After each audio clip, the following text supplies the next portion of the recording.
Connaissez-vous un moyen simple qui a pour effet immédiat et certain de diminuer de 30% la quête de la messe paroissiale?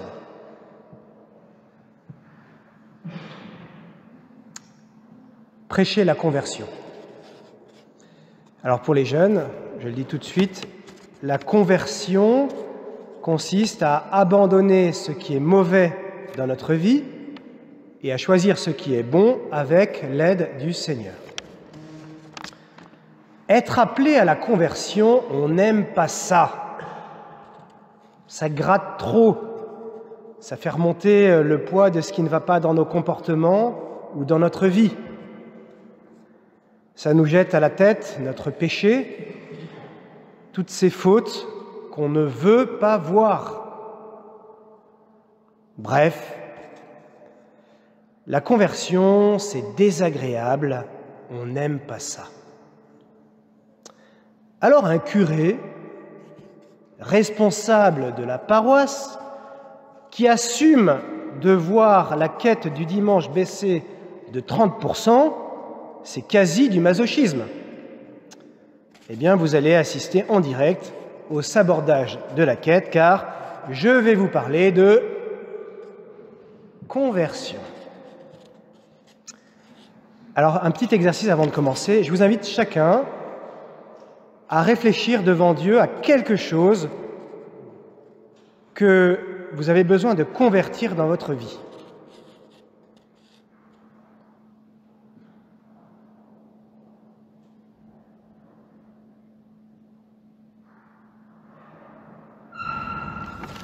Ok. Alors, dans l'Évangile selon saint Matthieu, à chaque fois que l'on mentionne saint Jean-Baptiste, comme aujourd'hui, c'est que commence une nouvelle étape importante dans le ministère de Jésus. Pour nous, ce matin, cette étape se déroule en deux temps distincts et pourtant liés. Premièrement, Jésus proclame qu'il nous faut nous convertir car le royaume des cieux est tout proche. Et deuxièmement, il appelle les premiers disciples qui deviendront apôtres « Venez à ma suite et je vous ferai pécheurs d'hommes ». Proclamation de la conversion, appel des disciples. Eh bien, cela signifie que c'est avec en arrière-fond l'appel à la conversion que va être fondée l'Église, puisqu'elle repose sur les apôtres. L'œuvre de Dieu la plus exceptionnelle, puisqu'elle consiste à sauver tous les hommes. L'œuvre de Dieu la plus risquée, puisqu'elle consiste à s'appuyer sur la bonne volonté d'hommes faillibles, comme les apôtres, ou comme vous et moi. Cette œuvre inouïe qu'est l'Église, Jésus la fonde juste après avoir auparavant exhorté à la conversion.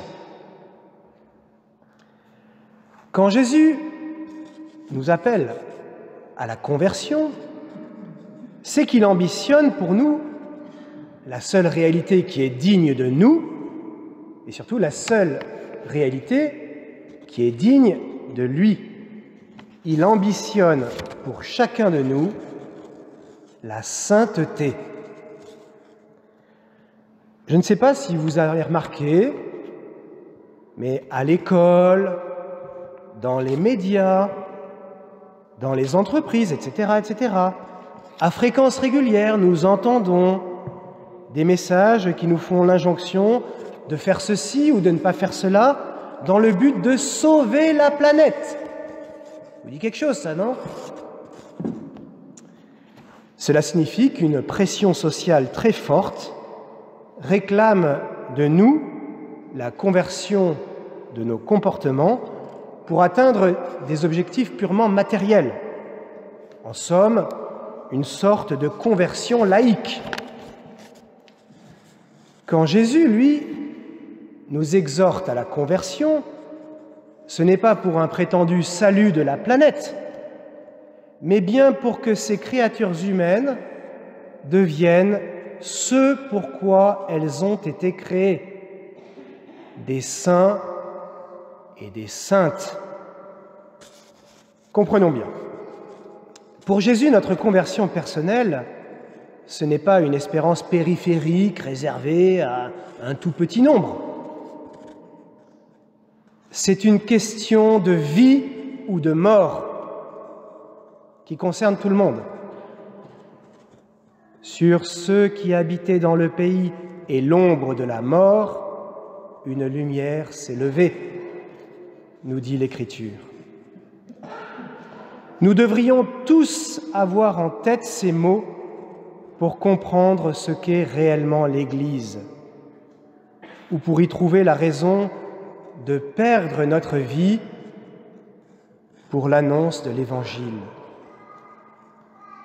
Se convertir consiste à accueillir dans sa vie Jésus, la lumière qui chasse l'ombre de la mort et qui fait sortir du pays de la mort.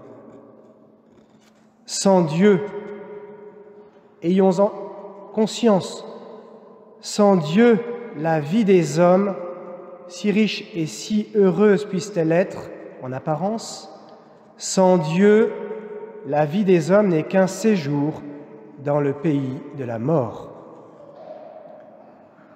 Mais Jésus donne la vie en apportant Dieu dans les ténèbres du monde. Vous pouvez vous dire que je suis un peu nostalgique avec ces mots. Eh bien, j'ai encore en tête la réflexion d'une fille qui faisait à l'époque HEC. C'était une jeune convertie et elle m'a dit un jour, dans le camion dans lequel nous nous trouvions, avec une intonation vraiment tragique, « Mon père, vous ne savez pas ce que ça signifie de vivre sans Dieu. » La conversion est donc pour nous un préalable, comme elle l'a été pour l'appel des premiers disciples. Et elle n'est possible que par notre collaboration avec la grâce de Dieu. Comme le montre l'Évangile ce matin, la conversion est donc le contexte authentique de l'avènement et de la croissance de l'Église de Jésus-Christ. Sans la conversion loyale de ses membres, c'est-à-dire de chacun de nous, sans notre conversion personnelle, donc, l'Église serait réduite à un simple appareil idéologique et tendrait à ne devenir qu'une organisation humaine ballottée au gré des modes et des doxas officielles. L'Église, par exemple, aurait alors pour seule ambition, de sauver la planète, alors qu'elle est destinée à donner le salut de Dieu à tous les hommes de tous les temps. Mais là où le bât blesse, il est vrai, c'est que la conversion dont je vous parle, c'est d'abord une réalité qui nous est propre et qui nécessite de chacun une décision intérieure.